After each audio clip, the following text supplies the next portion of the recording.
Hello and welcome to episode 86 of the Foundry Roundtable, a podcast exclusively covering the Foundry for Star Trek Online.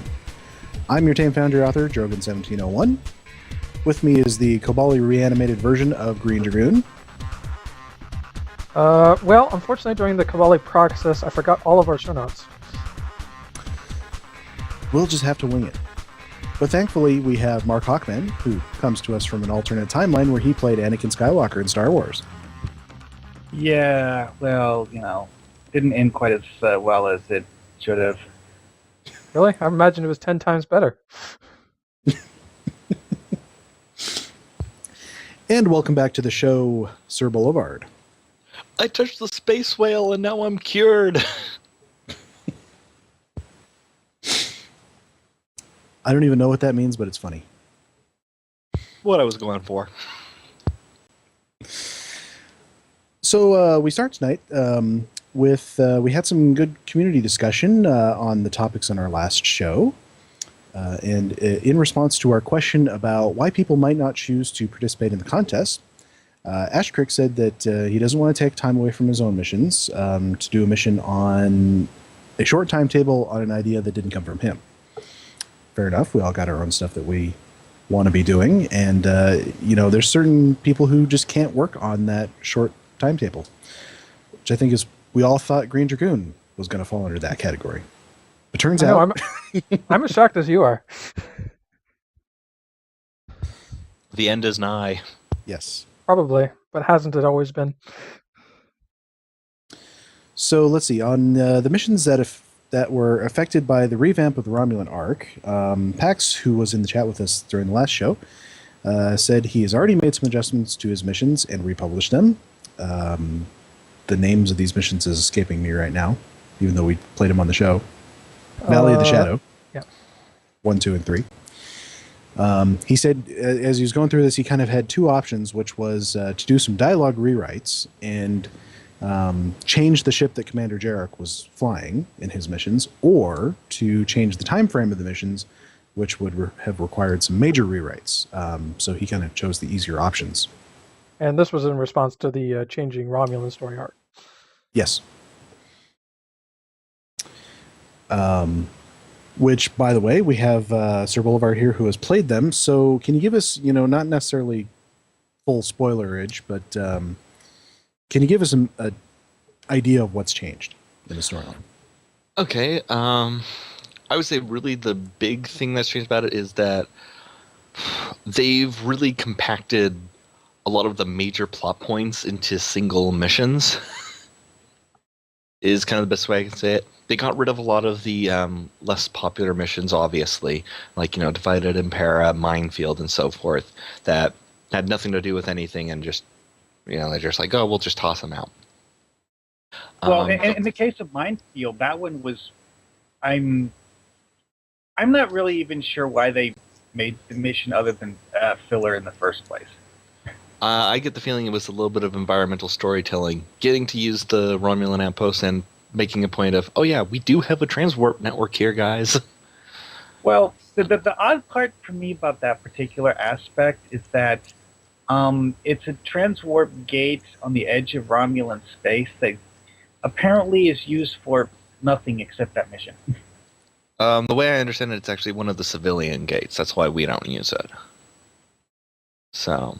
because that's a minor plot point for the Stowverse, is that the gateways are accessible for civilians, just as Starfleet officers were limited to which ones we're allowed to use.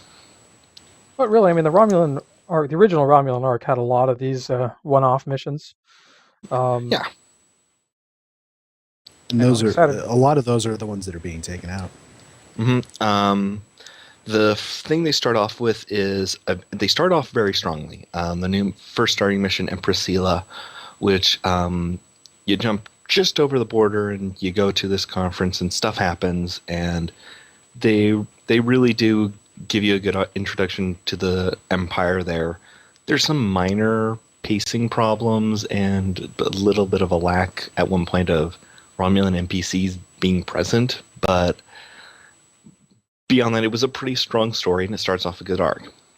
The next two missions kind of go over the whole the Romulans are using Borg technology, which I've heard some people have complaints about that arc of then we're using it all the time. To which I always like to reply, remember, we only just stick it on our ships. The Romulans in the storyline are, doing that, and then they're turning them into Narada-esque dreadnoughts, and then implanting the tech into their own people because, well, it's just Mangala-style experiments for no purpose. Yeah, it's not a matter of if they're using Borg technology, but the scale. Although I have to say, the story didn't really communicate that as well as I would have liked. No, and that's something where this is another part I'm having an issue with, is that this two-parter in here that happens is pretty much just all sequel to the Romulan player storyline, and that mission, what is it? The one where you get mind raped by Hakeev. Mind games. Mind games. It would let you actually see it, and we don't get that here. And then we get to the last mission, which is a combination of Ground Zero and Terrace. And I didn't think this was possible, but they actually managed to make the whole Hobus supernova really, really boring. Well, one thing that I have come to the conclusion is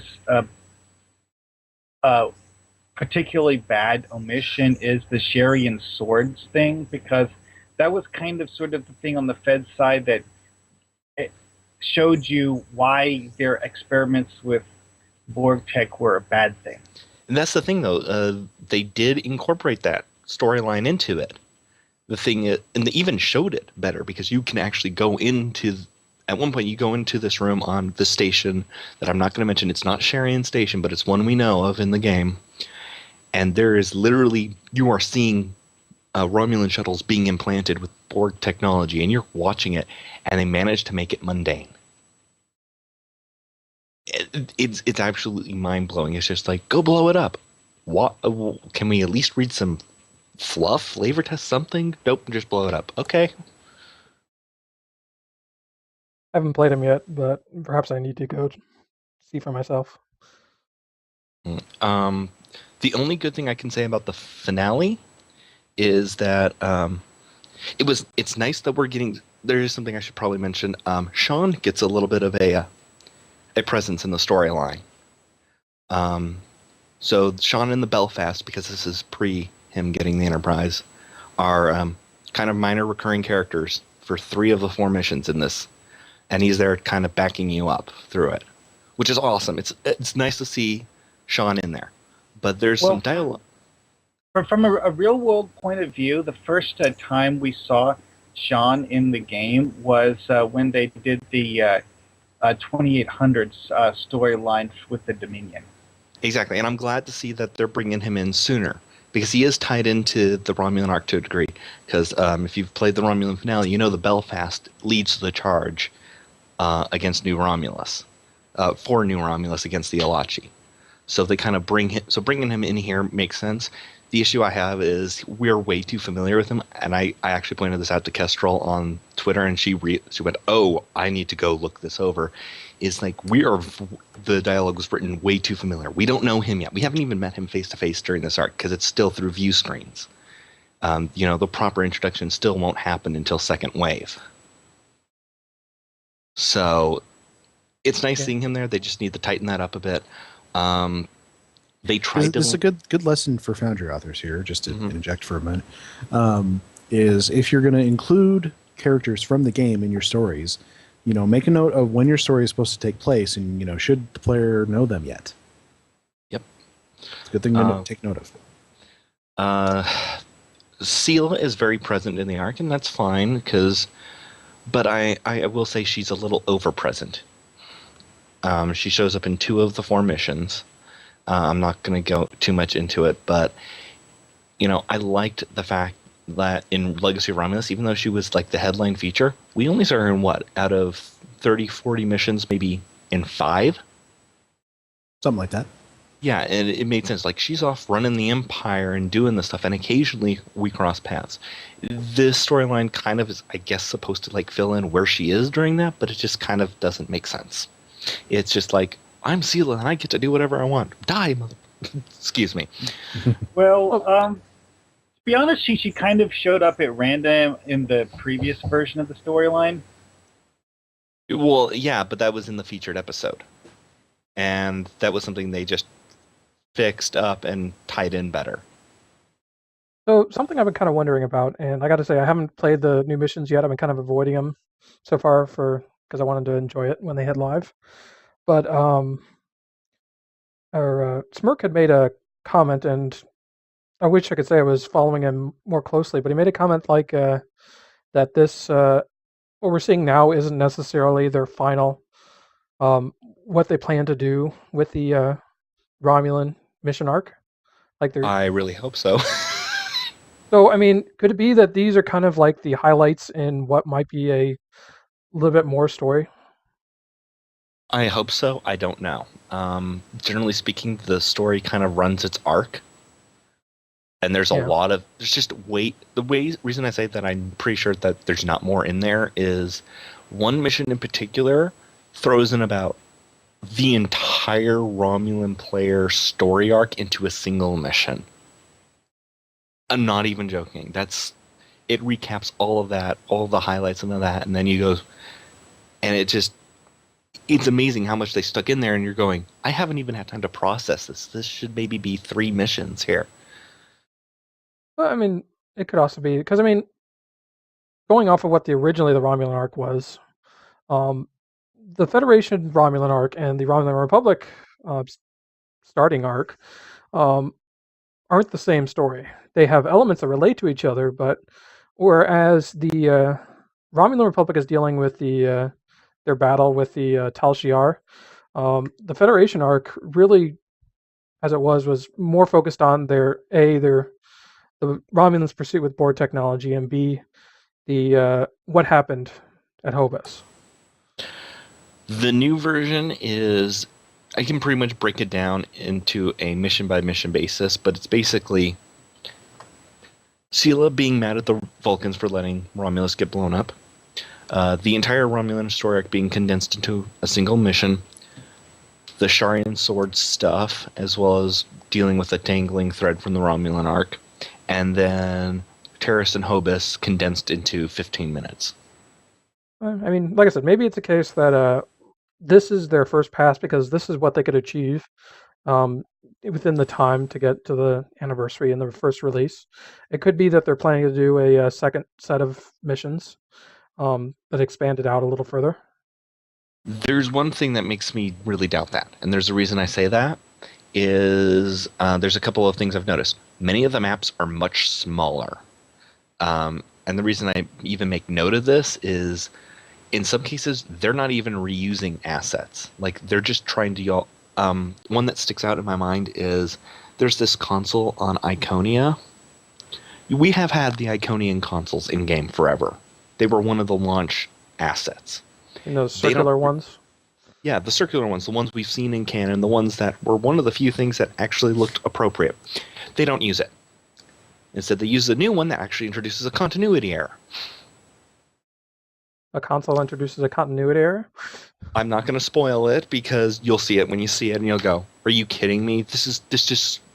It messes up something that happens later in the story arc. And that's all, and not in the Romulan story, but much later in the general overall story arc. A far more recent mission, if you catch my drift. I can only assume you're referring to the Iconian Gate on New Romulus. Later than that. That's how bad the continuity error is, because they're using an asset that's come out with Delta Rising.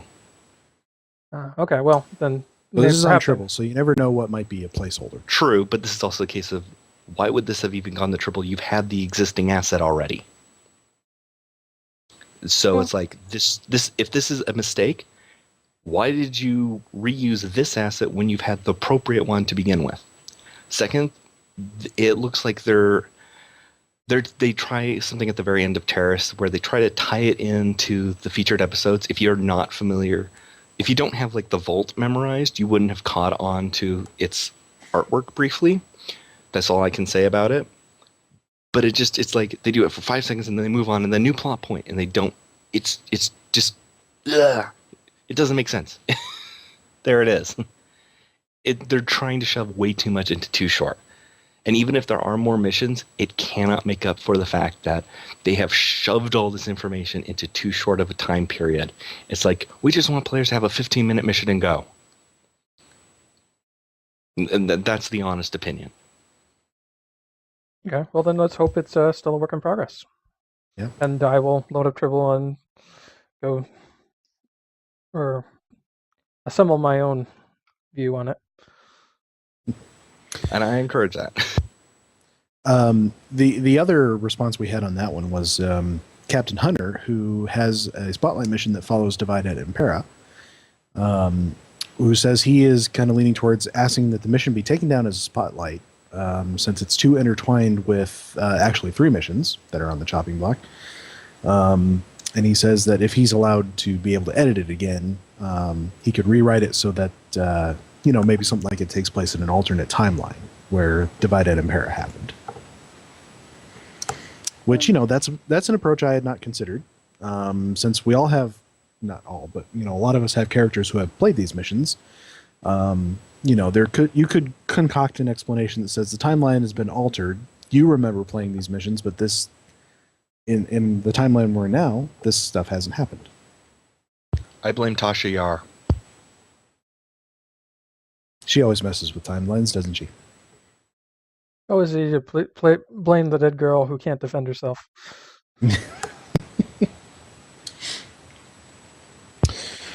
All right, let's move on to what we've been working on. So, Dragoon, since you finished your Spotlight, what have you been working on? Hang on. Not Spotlight, Did Challenge we mission. just kind of skip a ton of Foundry news?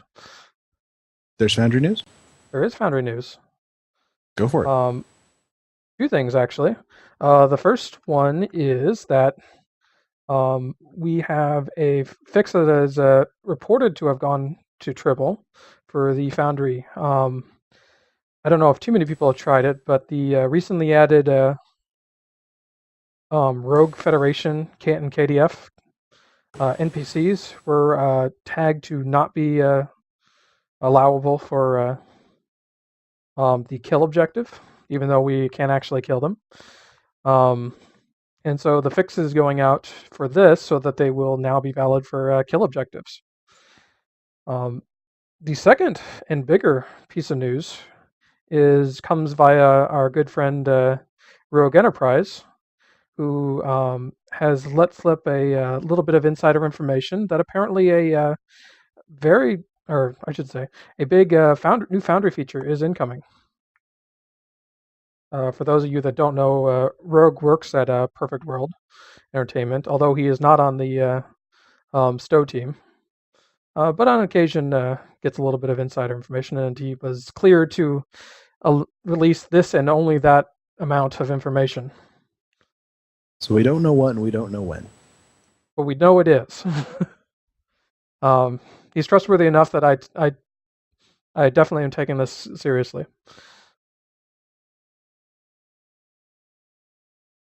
Any thoughts on what you guys think it'll be?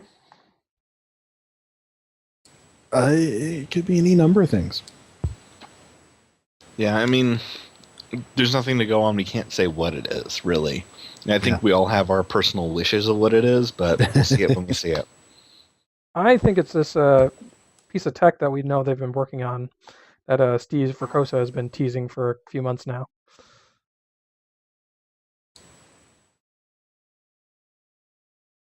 Which we also don't know what that is. The only thing we know is that it has something to do with Foundry visibility. Yeah. But I guess, stay tuned to patch notes and Reddit posts and Twitter and see if anybody else says anything about it. I'm hoping if they let it slip at this particular time, it means that it's probably something that's going to come out with the anniversary event. Could be. That kind of makes me nervous, though, because the anniversary event's only 2 weeks away. I mean, there's only a handful of times to get that onto Tribble for testing. But that's the funny thing is the Foundry is currently locked down in Tribble. That's why I'm concerned. Well, I means- tend to assume that it is usually more geared towards making sure there aren't any incoming ships that accidentally leak out via the Foundry, like happened with the Zindi. Normally, I would totally take that position, but with what Rogue said, I think it could be because they're prepping something that I guess isn't quite ready, but they've got it far enough along that they're definitely committed to releasing it. Well, my best guess is that they're adding something, but, well, like I said, it's just, wow, God. We'll have to wait and see, but it's definitely something to look forward to. Mm-hmm. It's nice to know that things are happening with the Foundry. Yay, we're not forgotten. Something that Rogue is very excited about, and Rogue is, one of the original Foundry authors, and so if he's excited, we should all be excited. Yeah. Well, he was excited when the season 4 outage ended. Then again, so was I. Weren't we all? Let's just not talk. Well, I was everyone very very excited because I had written an entire mission in the downtime. Let's not talk about the dark times. That's before my time. Yeah. Be glad. All right, so let's really move it on now. Dragoon, what have you been working on? Not a whole lot, actually. I've been taking a break after getting my Foundry Challenge mission out. Can understand that. It was a bit of a sprint to the finish on that one. Let's see. Mark, have you been working on anything? I think Mark went AFK for a bit. Oh. Okay, so SirBoulevard, what have you been working on? Well, I have been working on a mission called Full Circle. Something Dragoon was talking earlier, about when we were before the show talking about the Defera Battle Zone. I'm running a mission about us going back to Vega, and it's a kind of a semi what if mission, only because it's what I would have preferred Delta Rising had ended with. Get out that whole Vodwa arc, instead make it about the fall of the Borg. And it was. What it is after the defeat of the Borg Queen in Borg Disconnected, she has to take over a new body, and she picks one on Vega. And the Federation, with cooperation with the rest of the Alliance, and specifically the Cooperative, have decided they're going to take it back and use some of the Cooperative's viruses to liberate Vega. And then Sean shows up. For anyone who's not familiar with Sean's backstory, Sean is Vegan. He is from Vega. Kestrel's backstory is that presumably his family was not among those rescued by the protagonist in the tutorial. And thanks to hilarious retconning, they've actually introduced a continuity error into his backstory, because originally, with the old tutorial, Sean's wife, Tress, was confirmed dead. But with the new one, there is not a proper ground battle on Vega, and of the 3 Andorian women we fight off, none of them who get assimilated and we kill, none of them matches Tress's descriptions.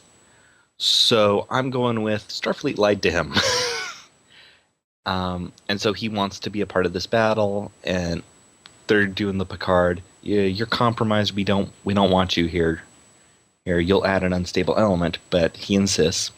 And so the Enterprise partakes, and there's this massive movement to take back Vega, use a virus on the vinculum or central plexus. I forget which I ended up using. So much technobabble for the Borg.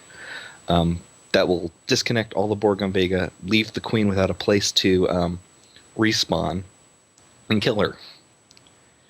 But then you get to the end and find her, and she's taken over Tress's droned body. And so now you've got Sean on one hand wanting to rescue her, and then you've got everyone else going, it's the Borg Queen. If we don't kill her now, she's going to come back. That could give you a very interesting ending. Some interesting opportunities to either side with Sean or side with Starfleet. Unfortunately, because of Foundry limitations, you can probably guess how this is going to end up. Oh, I don't know. You can get around things like that. I was to say, I've had the players shoot lots of characters that didn't die. Trick is to swap them out when they're not looking. We all know that there are ways you can fake player choice in the Foundry. True. In this case, I'm not going to be able to. It's not always easy, but in this case, I'm not going to be able to, unfortunately, and I would really like to. So instead, I'm just going to run with the full gamut of emotion and try and put as much oomph into it as I can. So a good tragic story is always a good pick me up. The only word I caution I'll give you, and this is not to dissuade you from doing it, is this is what I would call an area where there's a high degree of chance that Cryptic may decide to revisit the subject. And of which I'm actually encouraging, because I'm going to make this clear. I've sent some tweets to Kestrel saying, I'm writing this mission because of a plot hole you've written. I want you guys to revisit it. Here's how I would do it. Okay. Well, this is something that we've talked about before, actually. Dragoon pointed it out, this big plot hole, that Vega's just sitting there with a, as a Borg world in the middle of Federation space. Yeah. Right next to Ryza. So I'm glad you're doing something with it. I think that's great. It helps that we've had all the Vega assets in the Foundry from the beginnings. It has really sped it up.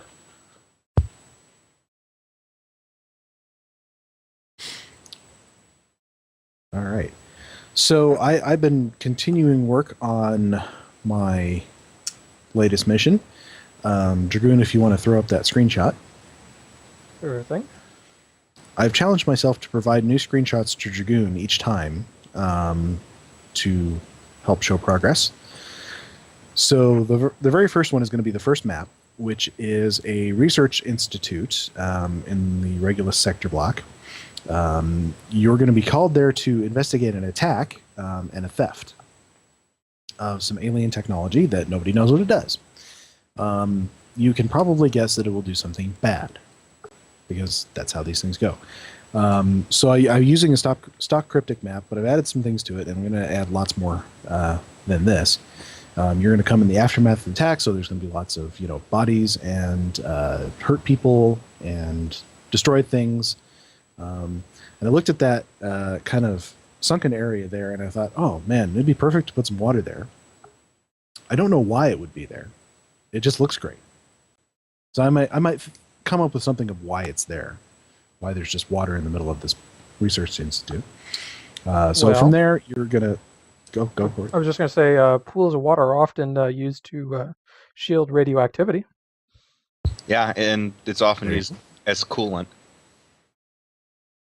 That's one possible explanation. I was thinking that maybe one of the researchers is a Xindi aquatic. Sadly, you won't be able to talk to him. But there's any number of ways that could go.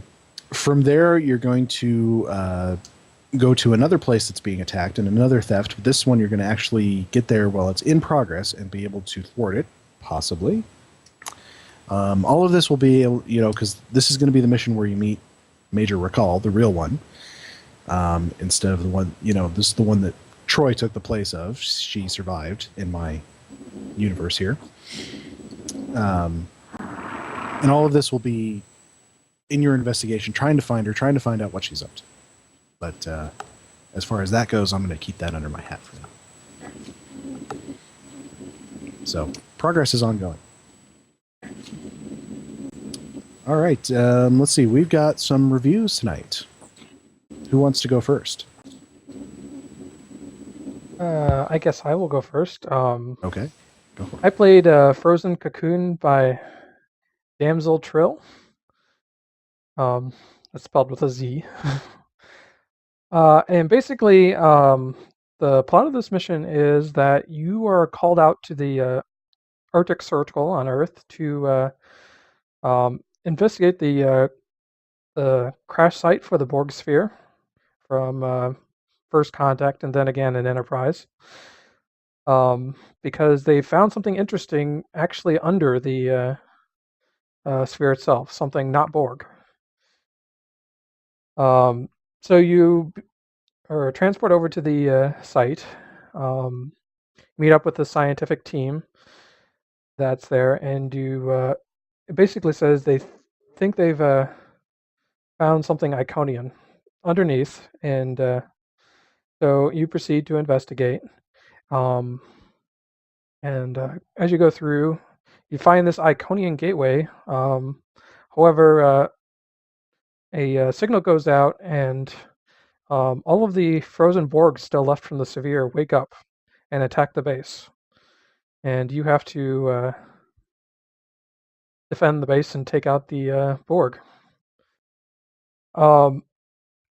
Definitely, I'll say a lot of interesting plot stuff he's going for. It kind of felt like this was his first mission.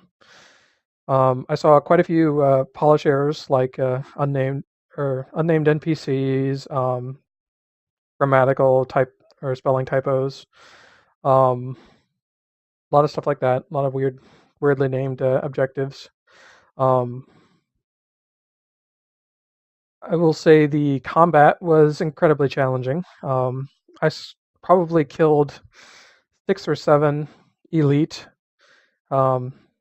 tactical drones during my time going through, and only one of those was actually meant as a boss. First half is a lot of story setup. He kind of tries to tie this to the eugenics wars and what happened with some of the augments that disappeared. Unfortunately, it gets a little strange when you try to connect between this and the Borg. It's a little unclear. I was a little unclear as to what caused the Borg to wake up, or whether the Borg could just go from completely frozen to fully active that quickly. I'm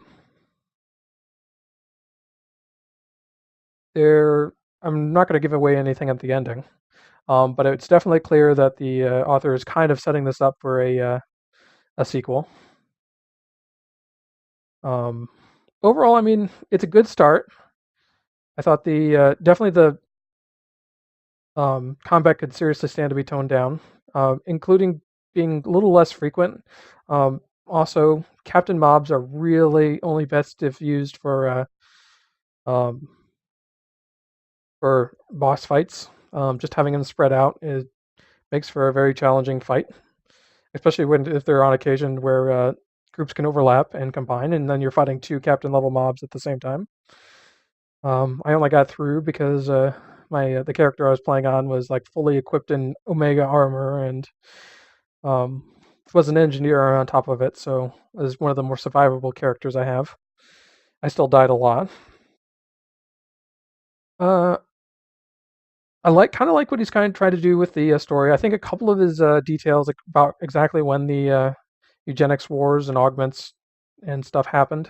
He kind of had some of these like early events occurring in the late 21st, early 22nd century, which is pretty late for the eugenics wars. It definitely can't be as late as the late 22nd. No, it was late 21st, early 22nd. So about 50 years before Enterprise, but after Zephyr and Cochrane's war flight.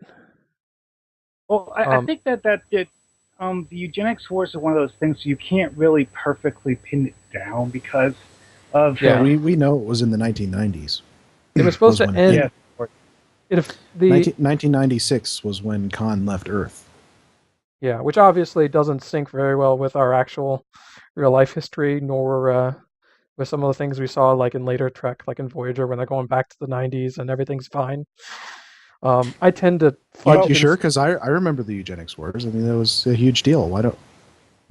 Well, one thing that I came up with as an explanation for why it looks fine in Voyager is that the eugenics wars didn't turn the world into a complete, crap heap.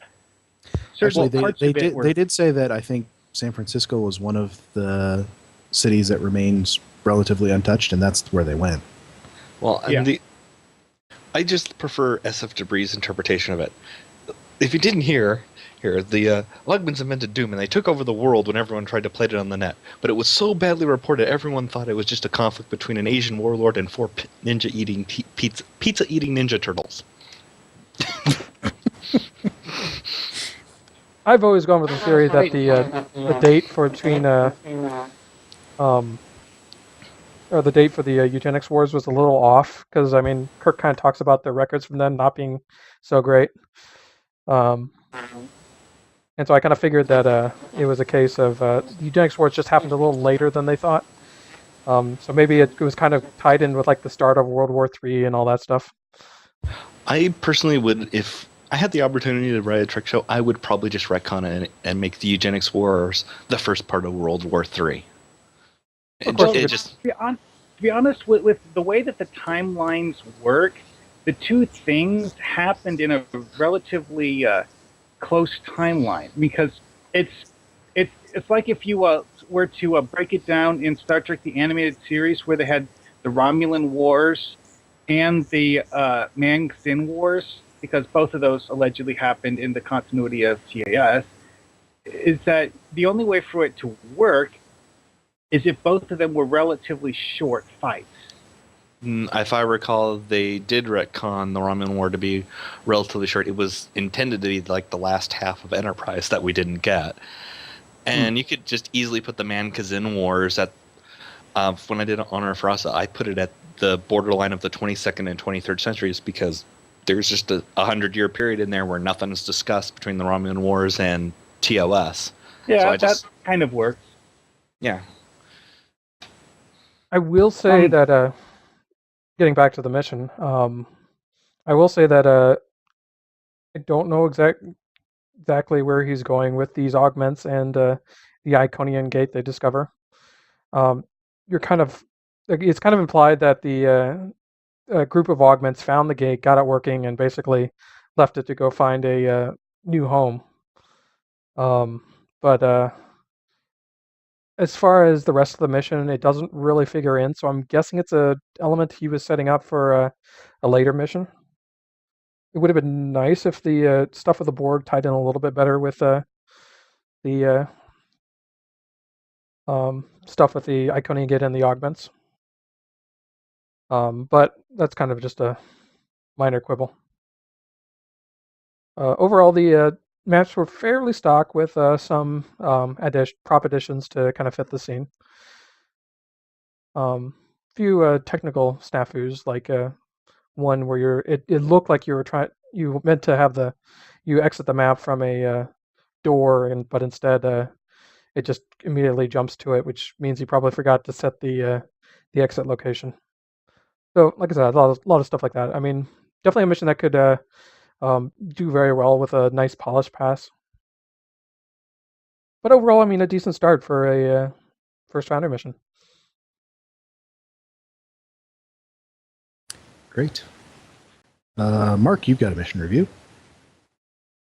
Well, I recently finished, well, actually earlier today, I finished playing the last one of the Foundry Challenge entries. Let's see here. Oh, I just temporarily blanked my name. Anyway, it was by EmperorMak, and I'll look the name up quick. Anyways, his storyline is basically it's the a new year in the Alpha Quadrant, and something happens, and you need to investigate it, and it just happens to happen then. The end is nigh. Well, the basic gist of the mission is that, well, like I said, something mysterious is going on, and Starfleet needs you to investigate. So,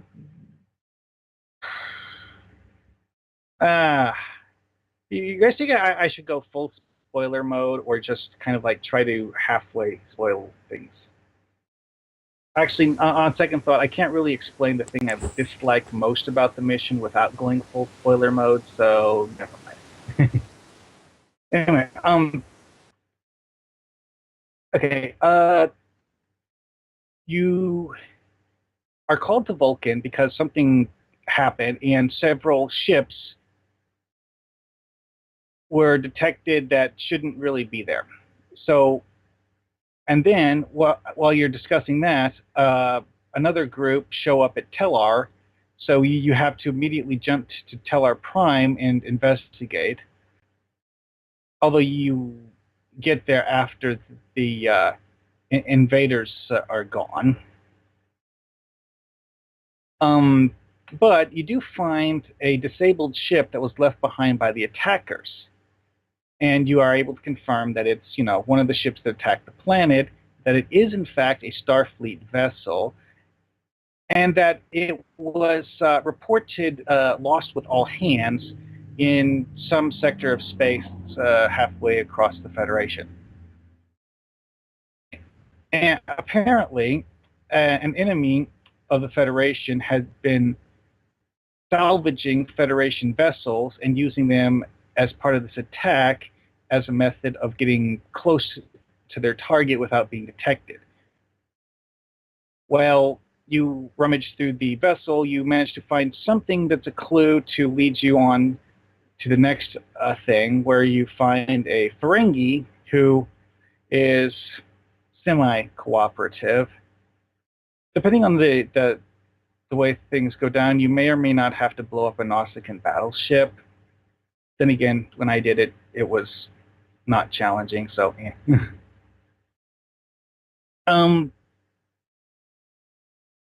After you talk to the Ferengi, you convince him, well, more like threaten to turn him into the Federation Commerce people or something.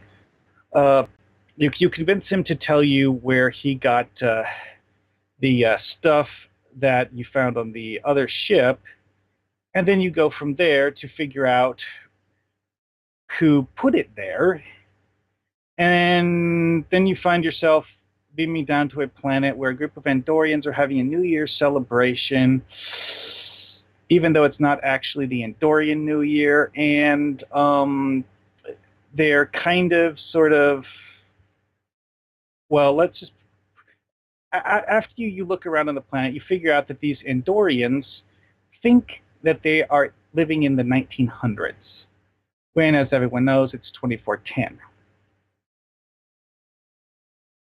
So this of course just makes you even more curious, and you can continue going around. You find a facility under the surface of the planet, and you investigate within. You find, well, a variety of things. More Andorians who think you're the enemy.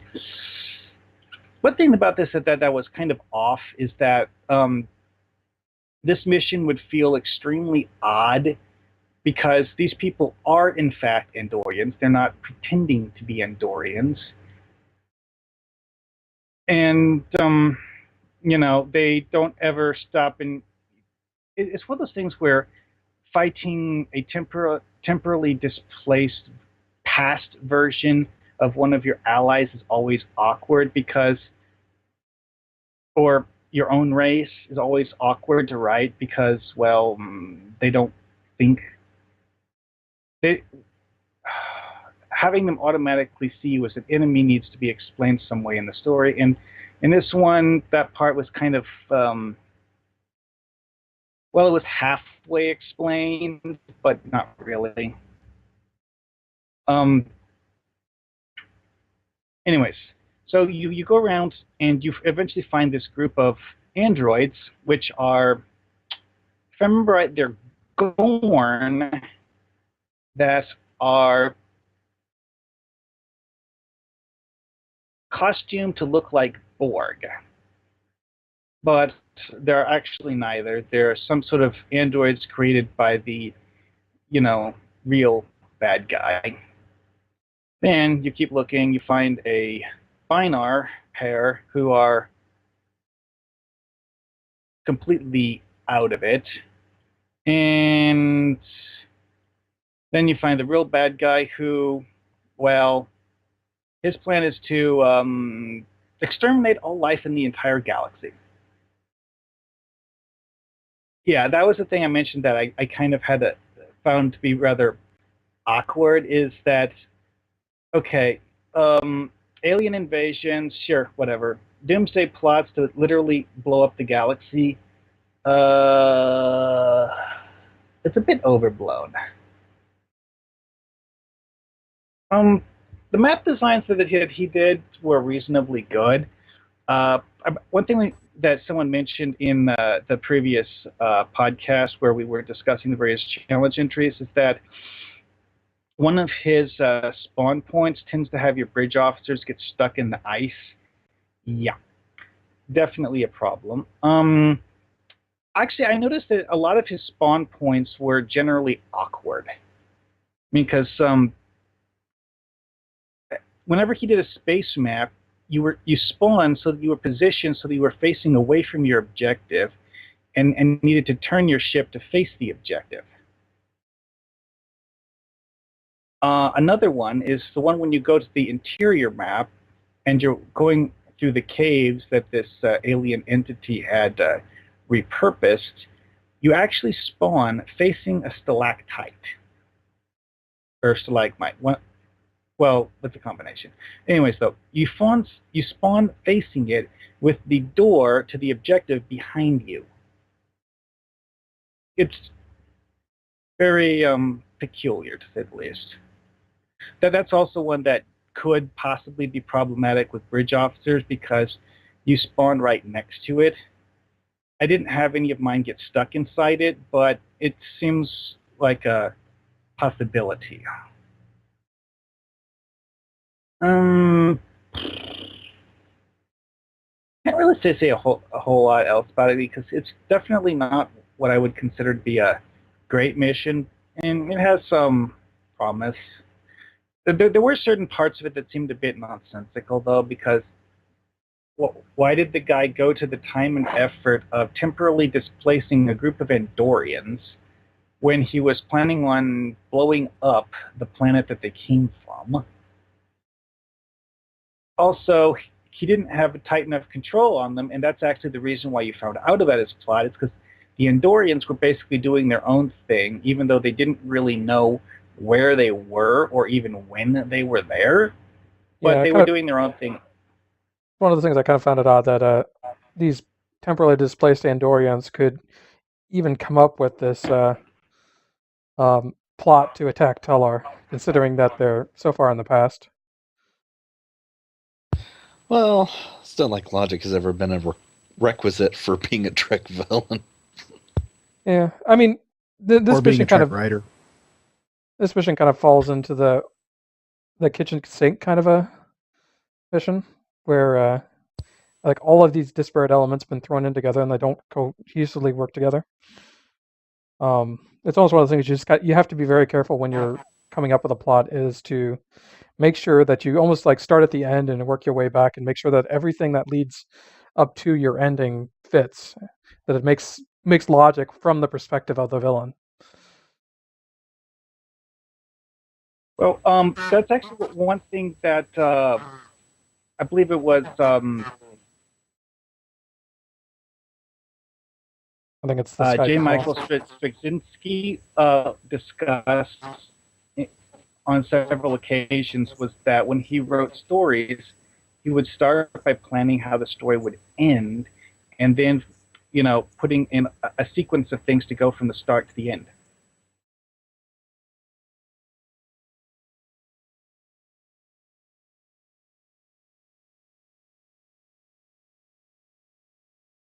The one interesting thing about this one that kind of caught my attention is that the way it ended, you find out what the bad guy's actual true goal is, which, it's not fully explained, but they explain it well enough that you understand that the bad guy actually has a plan and that it's not just mindless destruction for the sake of mindless destruction.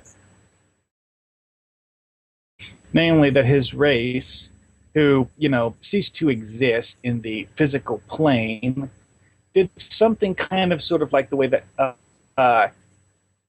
Ocampa would ascend and become part of Exosia. Well, his race did that at some point in the past, and now they want to go back to being flesh and blood organisms again. Apparently, in order to do that, they need to have an environment that doesn't have other sentient species nearby. So they want to wipe out life in the galaxy. Seems legit. Kind of, crazy from who hasn't one tried to perspective. wipe out life in the galaxy at some point, right? The only way to get rid of the trolls.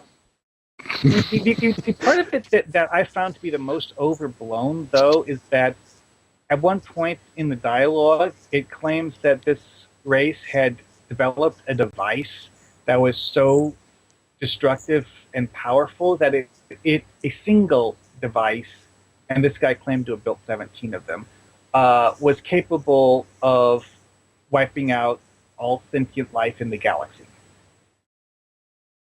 That seems like Tuesday for Janeway. Well, or part of the plot of Halo. Just saying. this is true, but it's one of those things that's just so over the top, you're like, okay. Look, all he needs is a weather machine, and we got ourselves a good old-fashioned villain. Bond villain. So, I think that's, a reasonable point is that you always want to try and make your villains at least a little bit realistic, right? I've got a death ray in my closet if you need it.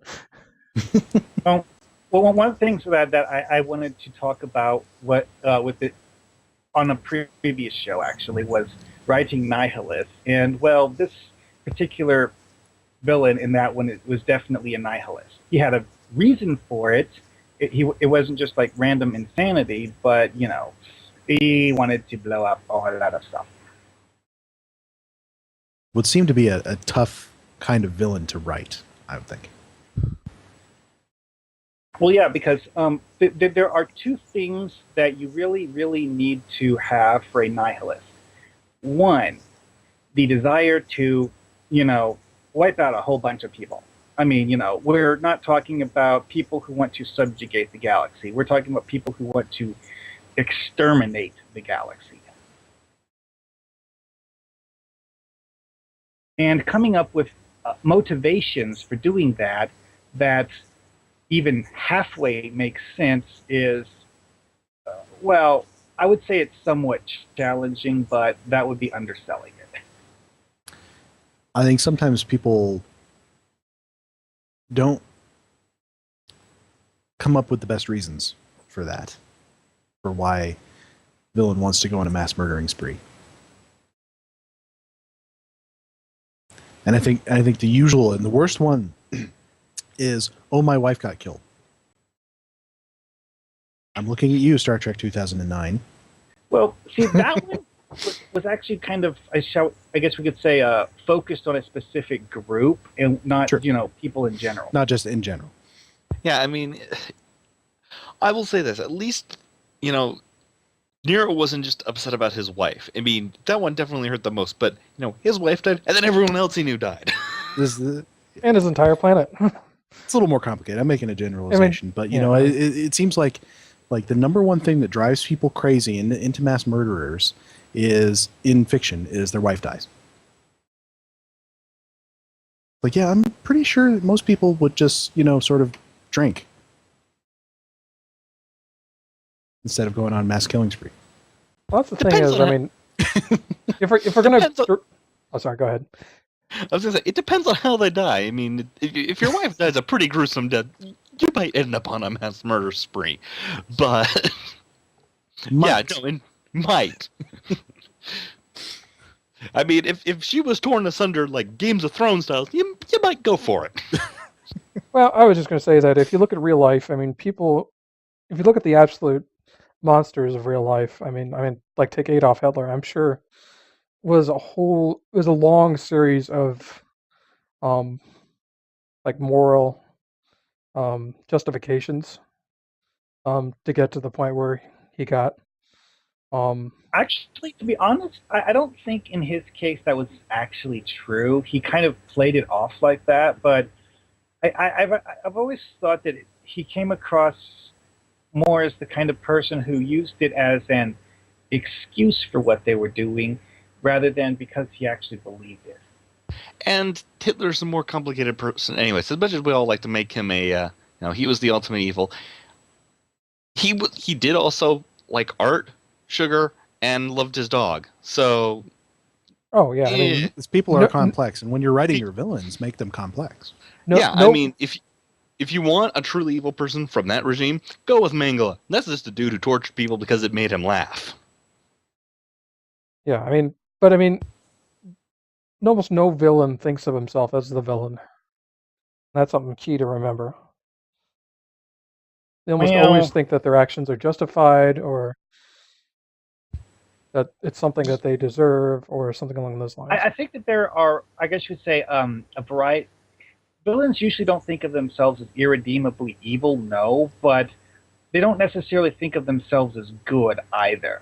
In some cases, it's more kind of like in the middle ground, where they simply think of them as a person doing, what they,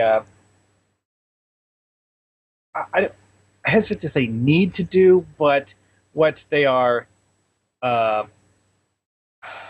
Forced to do. entitled to do. Or what they think is justified.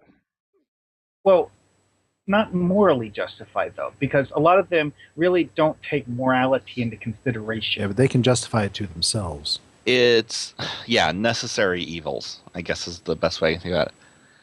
And how many people have done bad things claiming it to be for the greater good? Exactly. Well, one thing that I am thinking of here are the warlords in the Congo. They don't really think of them as... I don't really think they consider themselves to be good people. They consider themselves to be people who are looking out for themselves and their own well-being, and who really cares about anyone else. That's one way to look at it. I think you can make a villain who is evil and generally believes they're evil and are just doing this for evil's sake. You could do that if you can find a suitable motivation. I think actually some of the best villains I've ever seen or read are the ones that have a element of redeemability about them. That they're not completely gone. There's actually a specific reason why I chose the Congos, because you may have heard of this incident several years back when there was this war in Congo over the coltan mines, where the various local warlords, they saw that the price of coltan worldwide had gone up because of increased usage due to mass manufacturing of certain kinds of electronics. So the local warlords decided that they wanted to be the one to control the coltan mines and thus make money off of selling coltan to, other people in the world. Did they do it because they, thought of themselves as evil and were sitting back and twirling their mustaches? No, they did it for simple greed. But their greed led them on a path where they would, wipe out entire villages to curb resistance to their regime.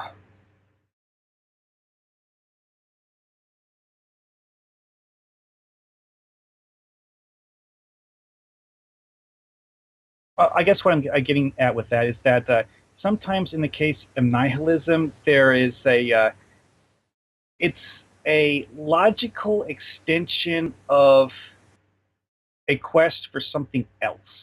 Because in their case, those guys just, it was greed, they wanted money, but to get what they wanted, they had to go through a lot of other people.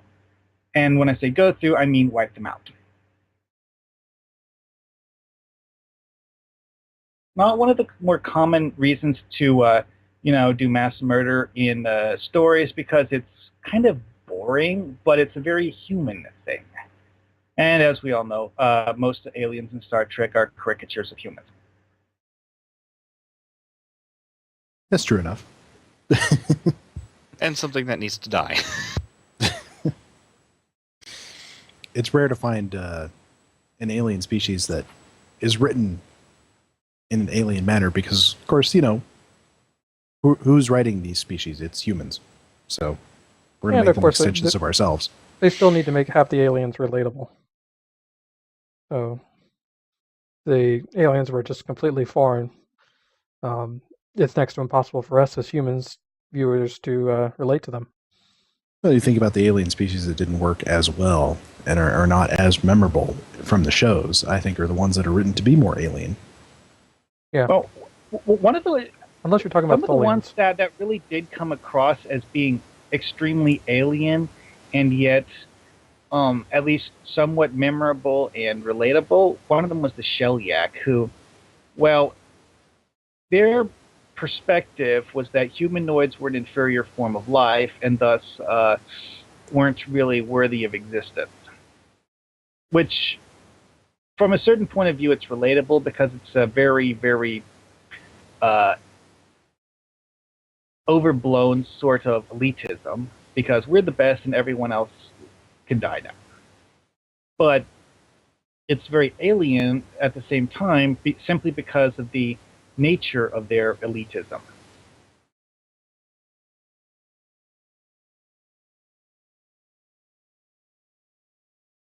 Go ahead. I was thinking of the Tholians, though, as both a memorable race, but one that was whose thought processes are almost completely foreign to us.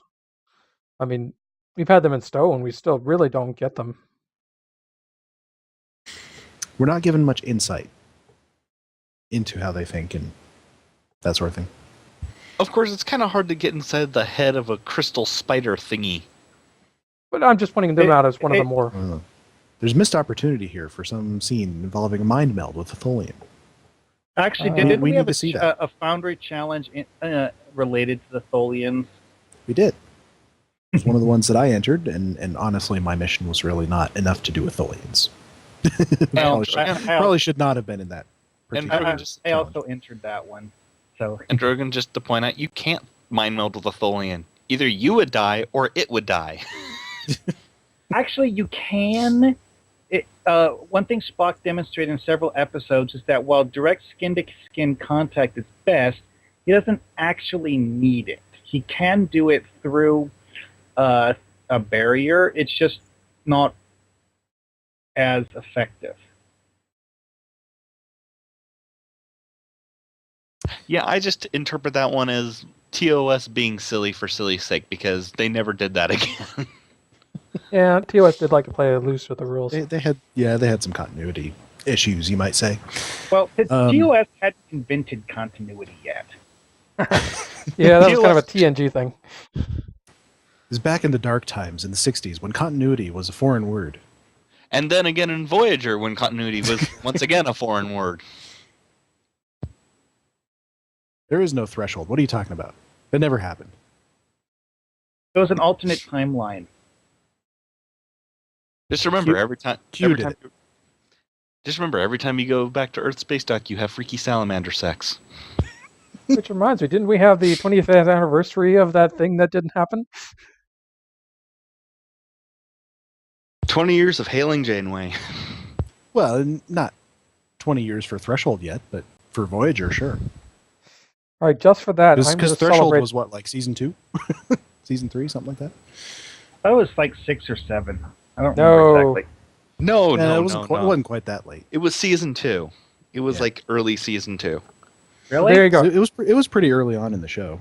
Yeah, because it happened after they met Archerys' race, didn't it? No, they were still dealing with the Kazon. In fact, a subplot of that episode was the Jonas arc. Huh. Oh yeah, the guy who was the informant. Yeah. For Seska. That was early season 2. Like,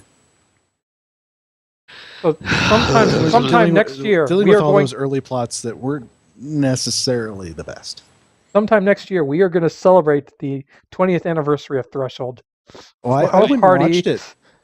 Well, I invite some salamander people over. Last year. And me being me, and I like everything, I was sitting here thinking, this isn't that bad. Now, I assume everybody else will say it's crap. It says something when Brandon Braga said it was a steaming stinker. But this is me, and I like everything except for Michael Bay movies. Most of them. There There's was a story Jerry Ryan told about when she was first approached to come on Voyager. She decided to go watch an episode. I guess that was on reruns, just to go see what the show was about.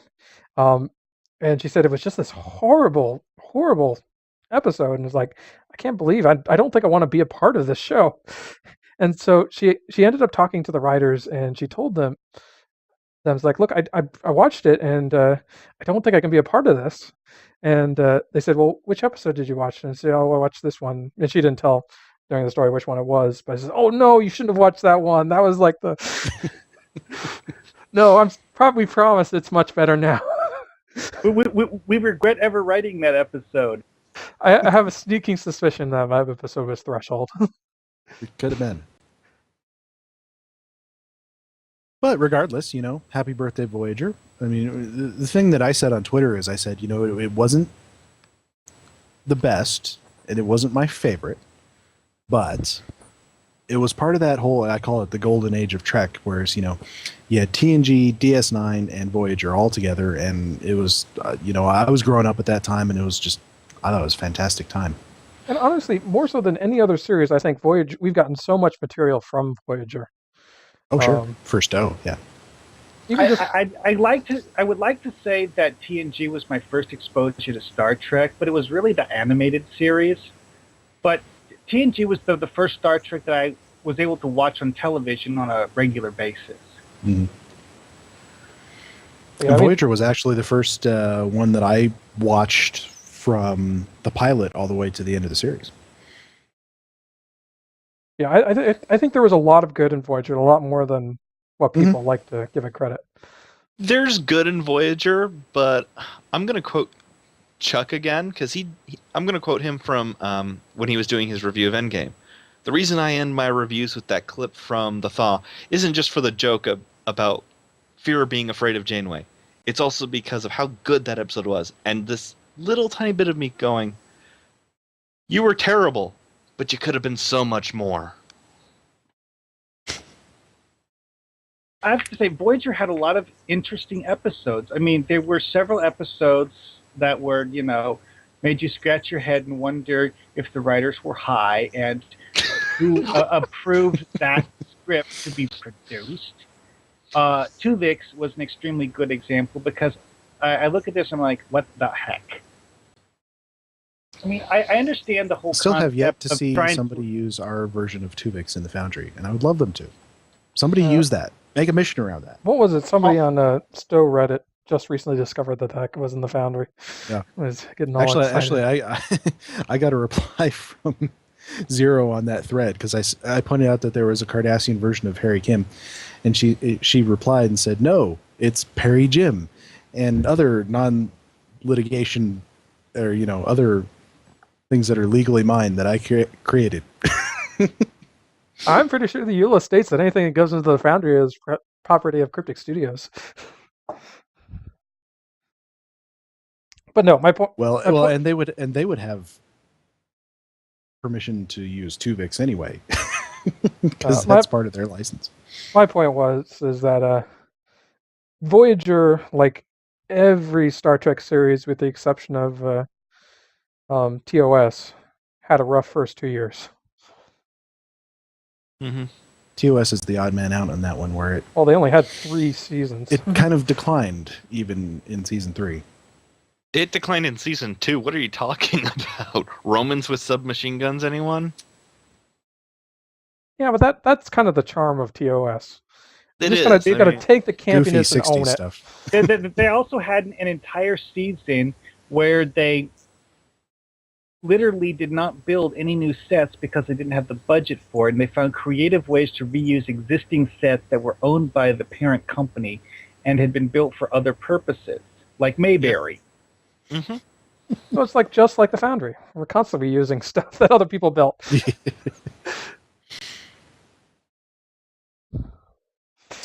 So anyway, why don't we move it along? I'm actually going to skip my review, my Foundry review. I will do it next time because SirBoulevard had a good topic for us, I thought. Yes. The topic I had was, and give me just 1 second here, because I'm also going to grab a link to TB Tropes. Sorry for everyone who's in the chat room. Concept of the Spotlight Stealing Squad. For those of you who are watching this on repeat, Spotlight Stealing Squad is a trope where a group of characters ultimately steals spotlights from the heroes, and they take away focus from the other characters of the series upon their introduction. Can you give us some examples? I'm actually going to bring in still examples, because I think, for example, the canon characters we've had showing up in the game recently have been an example of this. Specifically, they've been taking away spotlight away from the players' characters' choices. They've been taking away spotlight away from the original creations of the game. You know, if you got Tuvok and Sean, the captain of the Enterprise, in the same room, Tuvok's going to outshine him. And that's kind of the concept that I want to discuss, is how can we avoid this as writers? Because, you know, we would love to have, you know, these people come in and like, oh yeah, I would love to write a story about so-and-so. But you got to remember, you're playing a game, and when you're playing a game, you want to be the hero. And I almost call that player one of is the main character. One of the first laws of the Foundry is the hero. Yeah, the player is the hero. And so the reason I'm bringing this up, like I said, has been the recent trend of for Cryptic to bring in more and more TV characters like, you know, Tuvok and Harry Kim and Seven and the Doctor, and I'm just listing off people from the latest expansion. But, you know, to discuss how can you introduce compelling characters that you want people to introduce without them stealing the spotlight? And other people say stuff. Well, I thought it was a good idea because one of the things we're going to talk about, and I don't know if we'll have time for this, but is, you know, we've been doing this lengthy review of each of the missions in Delta Rising, and the next one is Capture the Flag, which is my favorite mission in the Delta Rising expansion, one of my favorites in the game, precisely because it has a good balance of one of these things you could call a spotlight stealing squad with the crew of the Lisette, but it's done in such a way that you really enjoy it, and it didn't bother me any. And I loved meeting these guys, and you saw them in action, you saw their personalities, and I'm sitting here thinking to myself, okay, why don't we have more of this? I can tell, at least in response to the topic I brought up, I can pinpoint the moment that they chose not to make them spotlight stealers. Okay. And that's the moment you go into the brig and you talk to Jirok, and she mentions, look, I just have an injury. It's not bad. I don't need medical attention. I'm just not mobile right now. Can you go take care of this? I'll meet up with you as soon as I can. It leaves the player in the position of getting to be the hero, but it doesn't make Jirok this, you know, this character who's, oh no, I'm fine, I can handle this, and then she goes off and saves the day. But it also doesn't make her so weak that she's not capable of doing this. It's a reasonable explanation. Look, but you essentially still get to do all of the things. Exactly. Another thing that I've seen along those lines is kind of like the a way they did alliances, where you have 4 different people, each of which goes to a different place and does their own thing. Granted, the player ends up going along behind and assisting them with this, but each of the other 4 made their own meaningful contributions to the situation. Meaningful contribution, that's a good sort of keyword, is that you want the player to be making a meaningful contribution and the other characters to be doing that as well. You need a balance of that, I think. I just still have I don't know if Alliances is a good example of that, but well, of course not. Neelix made a contribution. When did Neelix make a meaningful contribution? Well, Neelix, I guess you could say, assisted with negotiating with the Kazon. I think that was the part he ended up playing. You got to remember that you're dealing with one of the community's great haters of Neelix here. Oh, okay. Well, anyway, So There's there no might be some accounting for bias going on here. There might be some bias here. But the point, Casmodian is the other one.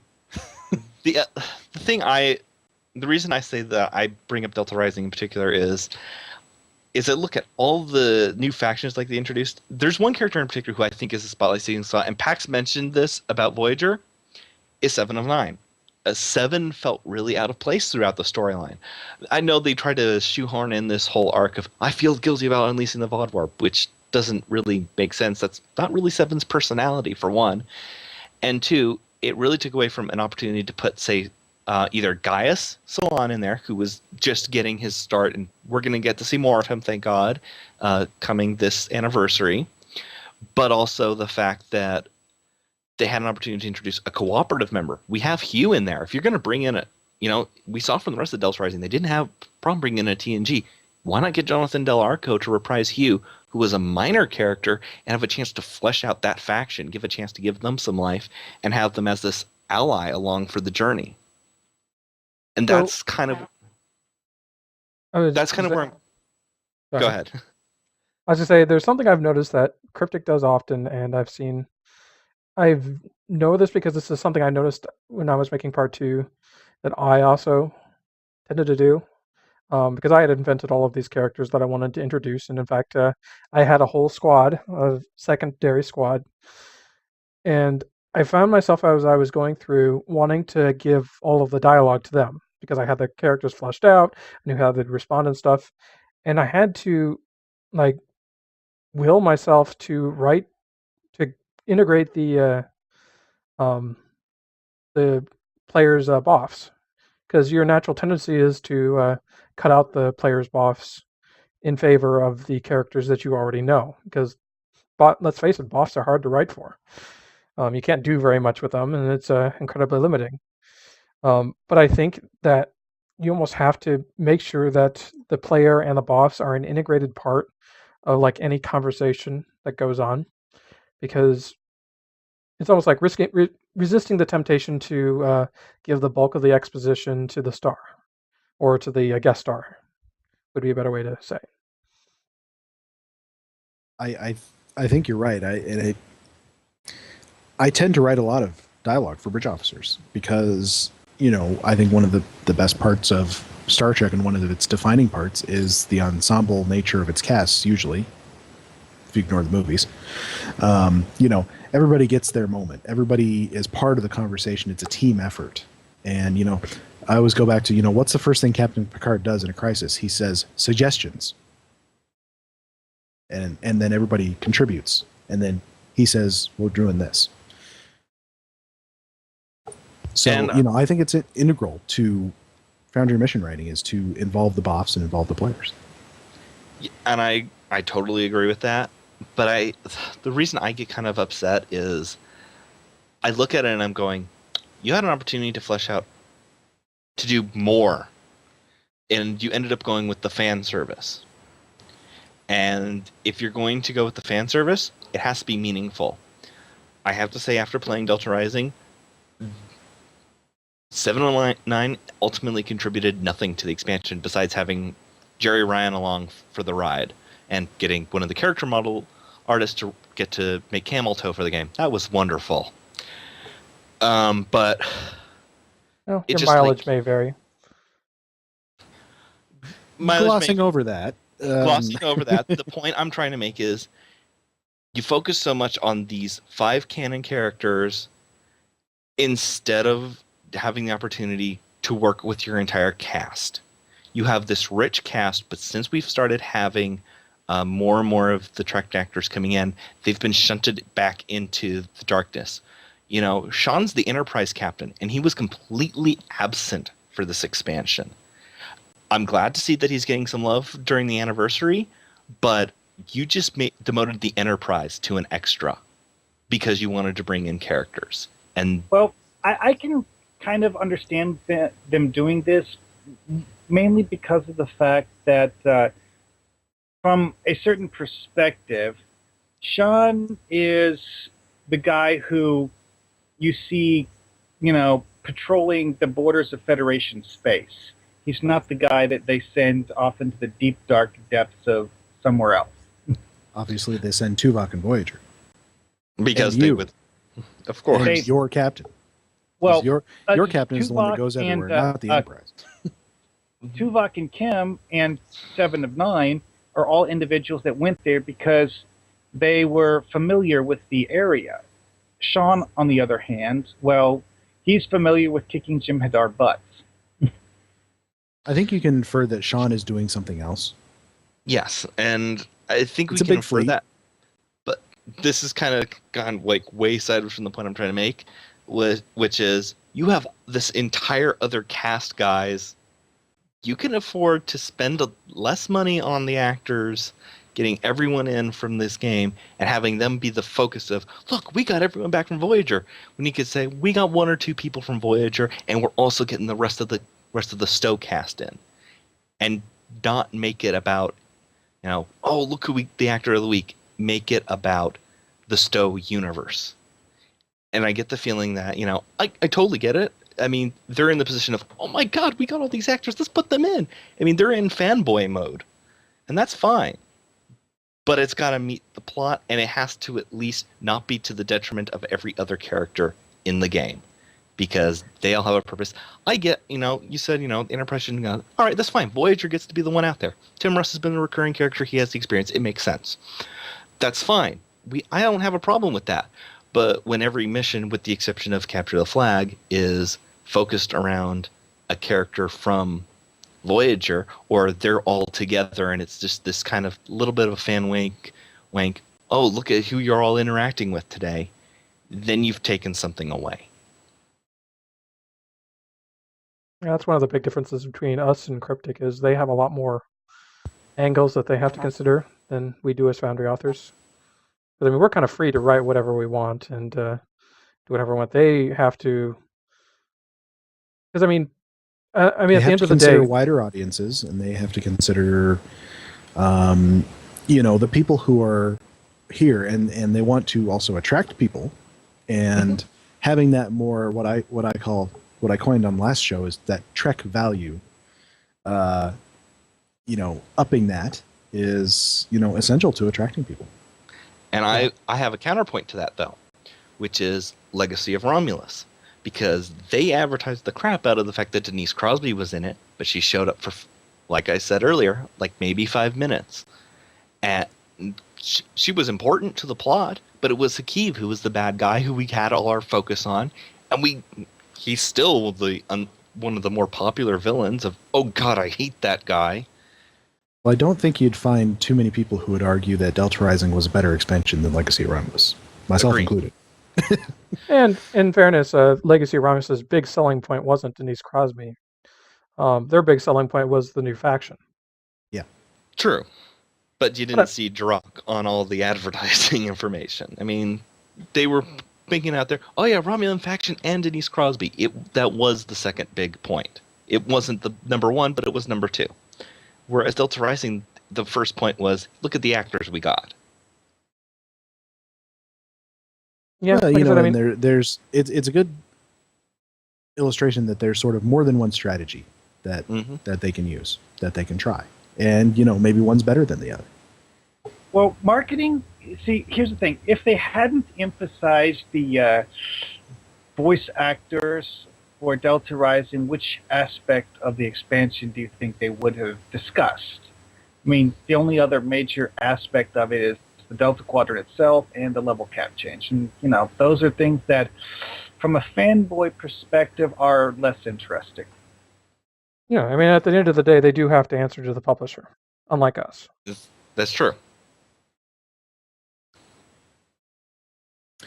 So, I think getting back to the Foundry, what advice would we all have to Foundry authors to avoid having the spotlight stolen from the player? The first thing I would do is make sure that the player is in charge of the situation. That is really a very key point. Even if, their boss is accompanying you, have, them in the position of they might be taking an order from their boss, but they're the ones who have to own the situation. and you have to convey that somehow, usually by Well, actions. One thing that I would suggest is that you need to write it so that it feels as if the situation would be a failure if the player was not there. I mean, you're the hero. You're there to save the day. If things would have been just fine without you showing up, then you're not really saving the day. Those are the situations that aren't important enough to be made into Foundry missions. Is the one where would it be fine if you weren't there? Those would be the DOF missions. Yeah, DOF missions.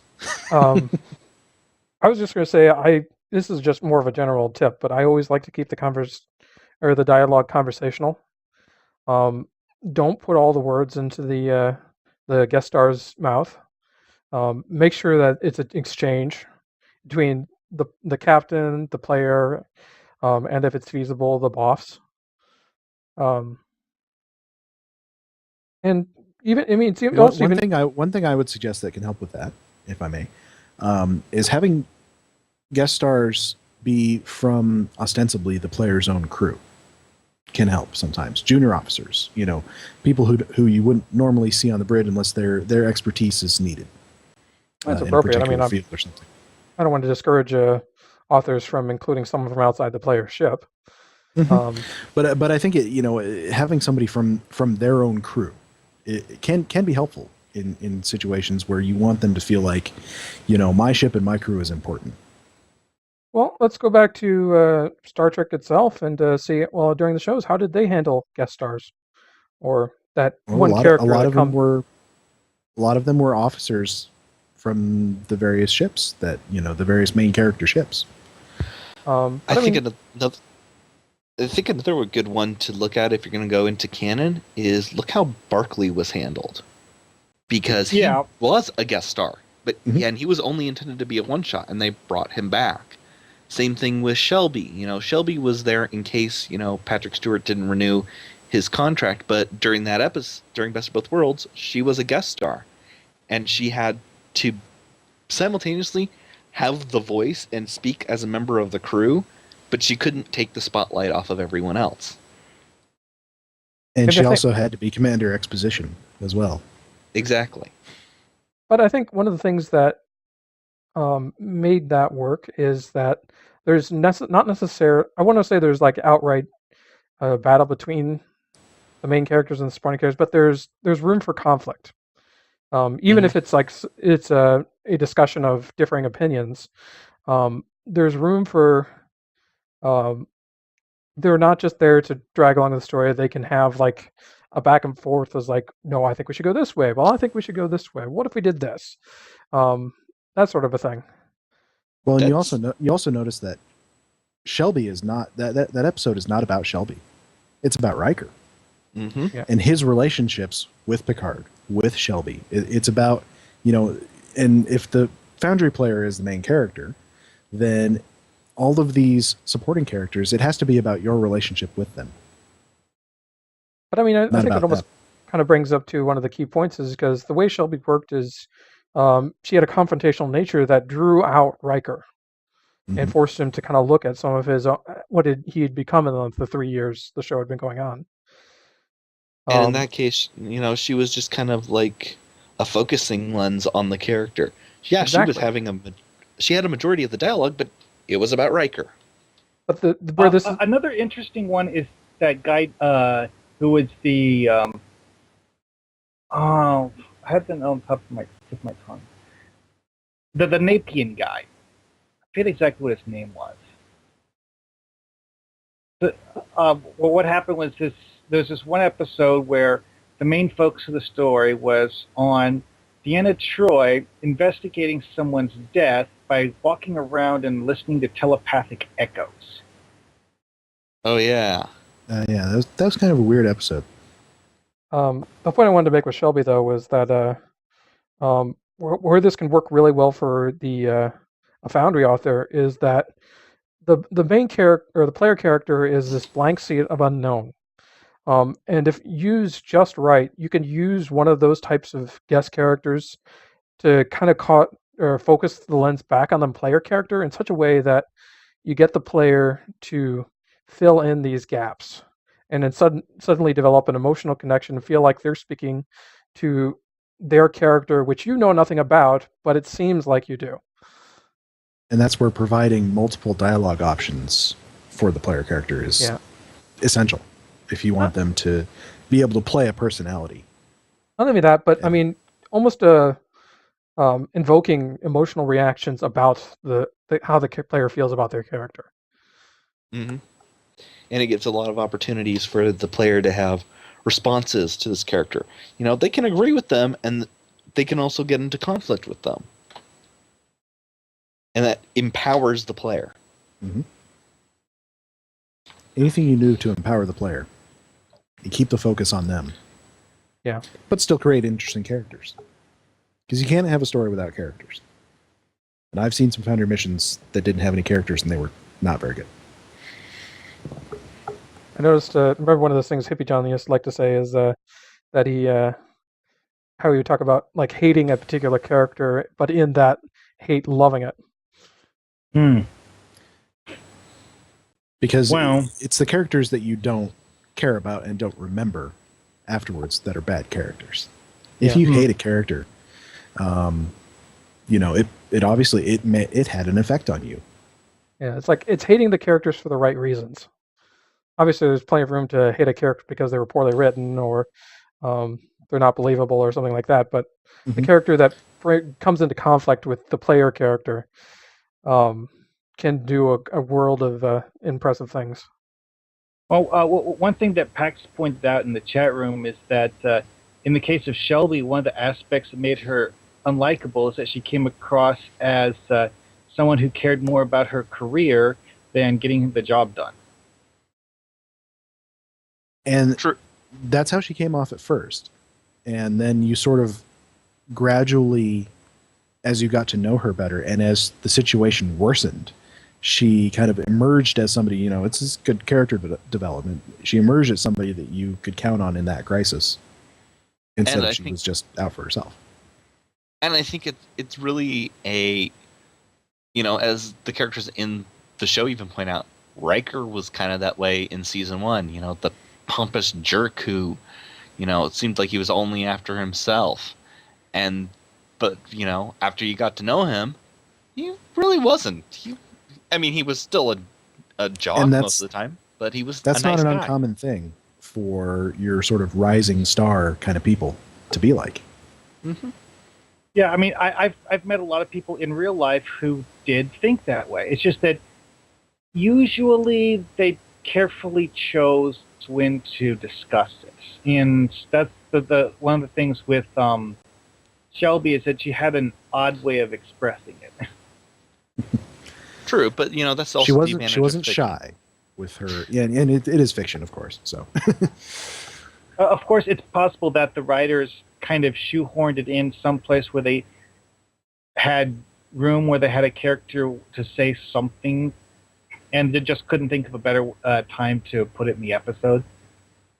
And there's also the fact that, you know, in part 1 in particular, where she's at the worst of this, they didn't know. Once again, they didn't know if they didn't know how bad coming. things were going to go.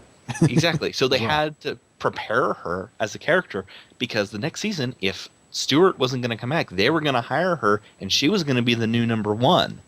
So they had to prepare the character to be like that. They had to have her ambition out there right away, just as the structure of the story, because in the second parter, they could humanize her. They could do that. They had all the opportunity to do that.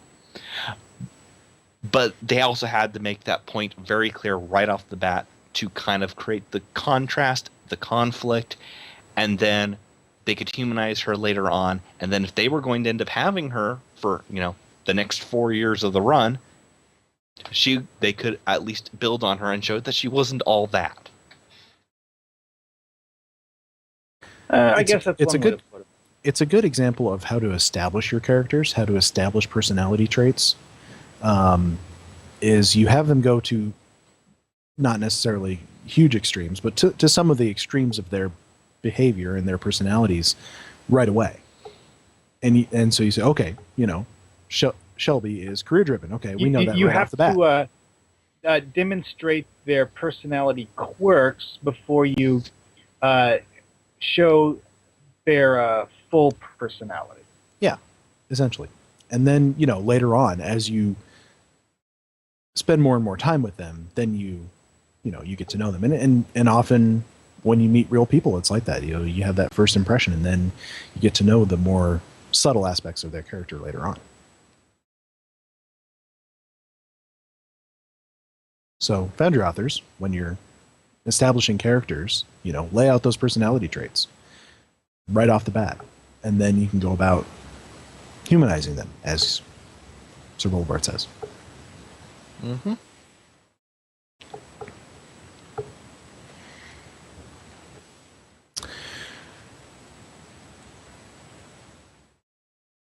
Let's see. We've got time for one more quick topic. Mark wanted to talk about writing for Kazon. Yeah, because when I was doing my Foundry Challenge mission, I actually spent a lot of time doing research, trying to decide how exactly to approach the situation, because, well, last we saw in Star Trek Voyager, the Kazon controlled the Ocampa system. The Ocampa have their own little city/fortress/citadel/whatever on the planet, but the Kazon have the rest of the solar system. So, to me, it made logical sense that when the player character warps in, the first thing you see is the Kazon. And so, what I did was I did a lot of research trying to figure out, okay, how are you going to approach having the Kazon characters interact with the player?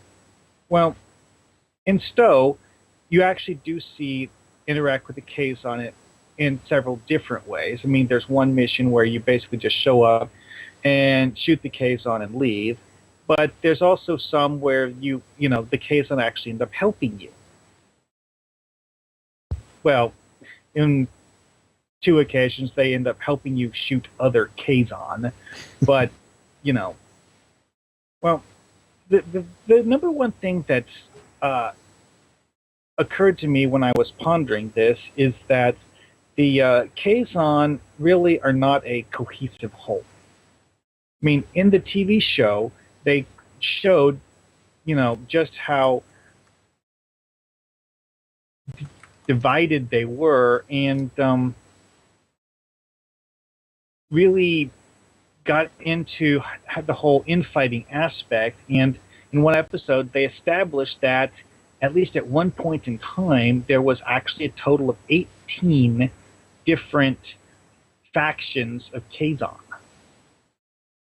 that, didn't really like each other. I mean, sure, some of them hated each other more than the others did, and certain groups of them were really not all that particularly unhappy to see certain other groups. But, there were a variety of different aspects to that. And, of course, there were some of them that, were just, I guess you could say, more evil than others. And that was the reason why Janeway and the crew of the Voyager ended up fighting the Kazon Nistrum, is because the Nistrum were, well, mean. So Pax brings up a good point. He says, supposedly the Kazon were originally envisioned as the interstellar equivalent of rival street gangs. And obviously Voyager getting sort of punted into their turf. Which, street gangs, that's a pretty decent analogy, is that you have all of these, they're the same kinds of people, but they're all in different groups. And, today, you're allies, tomorrow, you're enemies among these groups, and with anyone else around them. And in the case of the Kazon, they developed that by making it so that their allegiances were not based on ideology or national belonging, but based on what they wanted to get out of the situation, mostly. They're very self-interested, self-centered. I wouldn't necessarily say that they're strictly in it for the money. They also like, sense of well-being and whatnot, but power. Well, that kind of goes hand in hand with money. I don't know. I think Sure. the closest But, analogy you can draw to street gangs would be maybe wolf packs. Yeah. It's in the interest of the group. Well, I guess security was what I was getting at, because the Kazon don't want to feel like they're constantly in danger of getting wiped out by a third party. That's probably sort of a institutional memory kind of a thing from when they were enslaved by the Trabe. Exactly. But, you know, in the current situation, it's largely a matter of each other. So you have one group that's really powerful, one group that's not. The group that's not very powerful is going to do any sort of sneaky, underhanded stuff they can find to become more powerful, which was the root of the conflict between the Kazon Nistrum and the Kazon Ogla, is that the Ogla, they controlled a whole lot of stuff. They weren't particularly nice people because, as we saw in the first episode, they apparently liked having Ocampa as slaves just for the entertainment value, not because they thought they made good slaves, mind you. I believe the one guy had a comment like, well, they only live a few years, so they don't make good slave labor. But they didn't. That was the guy's main objection to having an Ocampan as a slave in the first place. The Nistrum, on the other hand, went like even further in that direction because they, well, the best way to explain how the Nistrum thought is to mention what the I forget what its name was.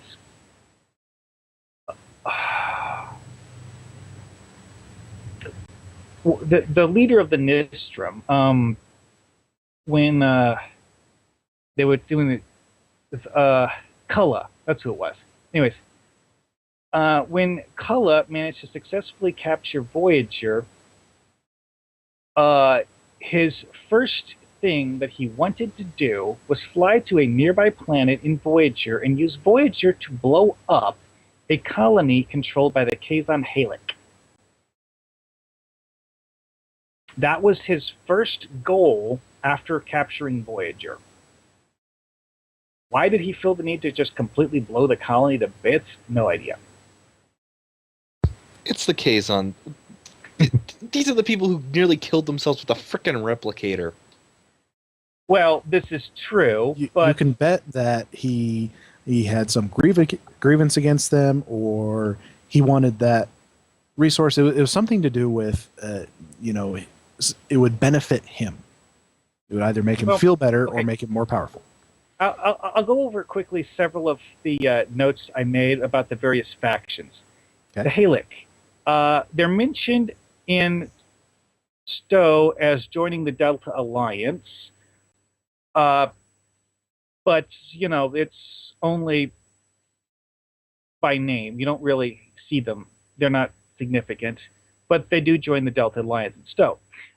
In the TV show, that was I already mentioned the only thing we ever saw about them is that Kulla wanted to go kill a bunch of them. That was it. The Hobai, they were one of the races that Kulla tried to talk into allying with him, along with the Mostrel and the Oglamar. They weren't a very particularly powerful faction. The Hobai are one of the races that we see in alliances, but they don't actually join the alliance. The Mostrel, like I mentioned, they were a race that Kulla talked to, but prior to that, they were an enemy of the Kazon Nistrum, and that was actually part of the reason why they were reluctant to agree to Kulla's proposal, is they didn't like Kulla. Oh wait, sorry, never mind.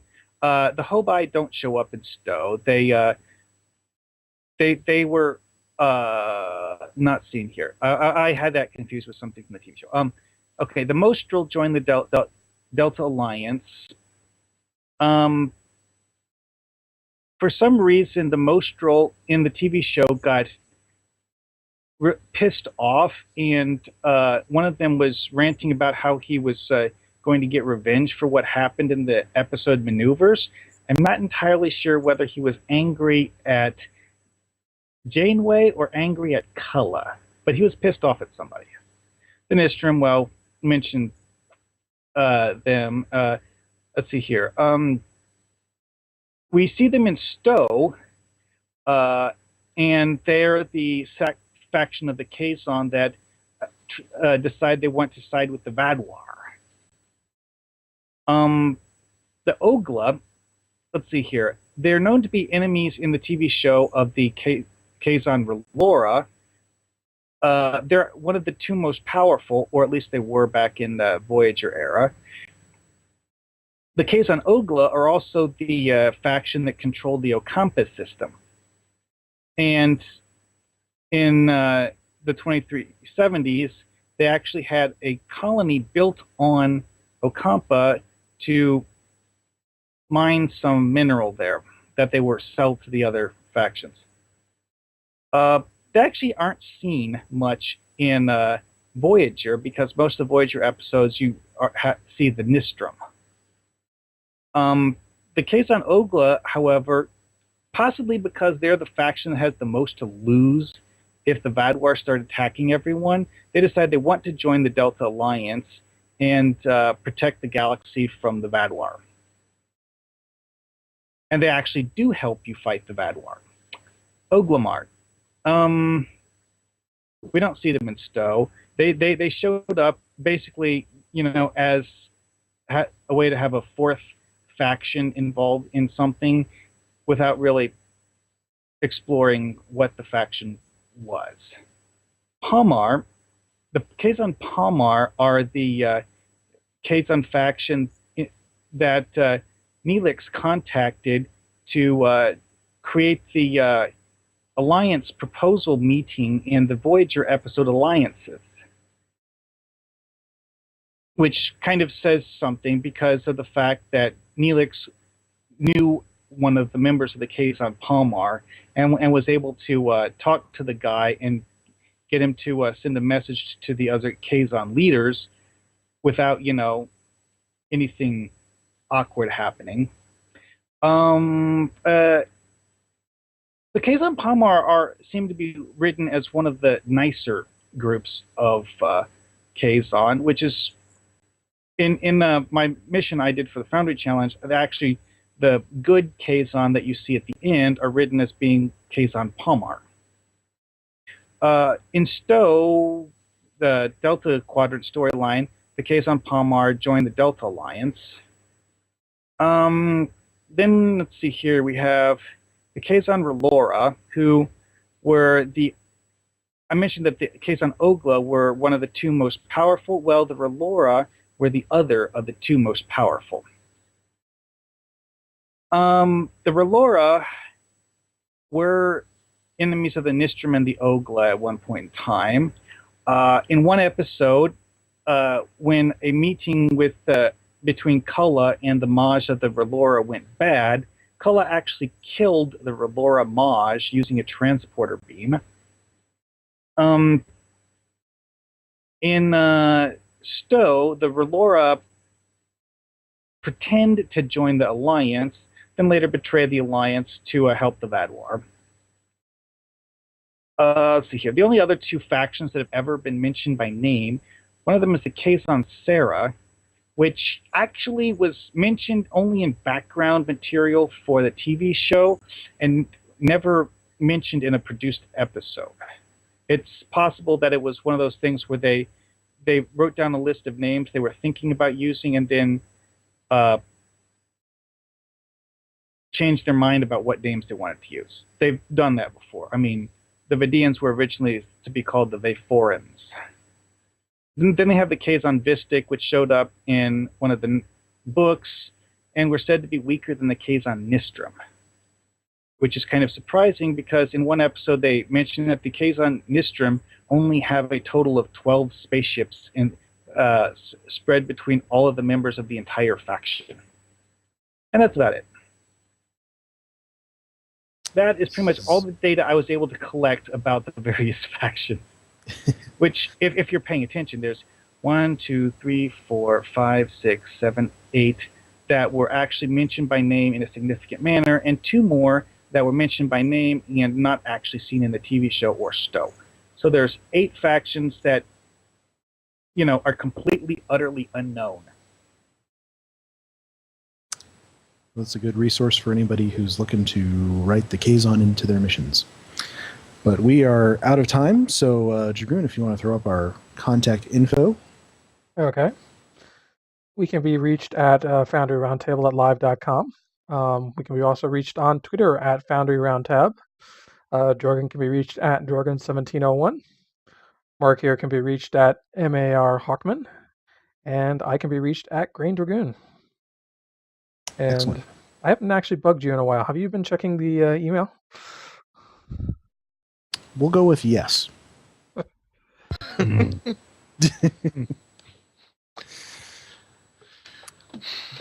But that's a discussion for another time, so we will say goodnight. All right. Good night. Good night, everyone. Good night, everyone. Night.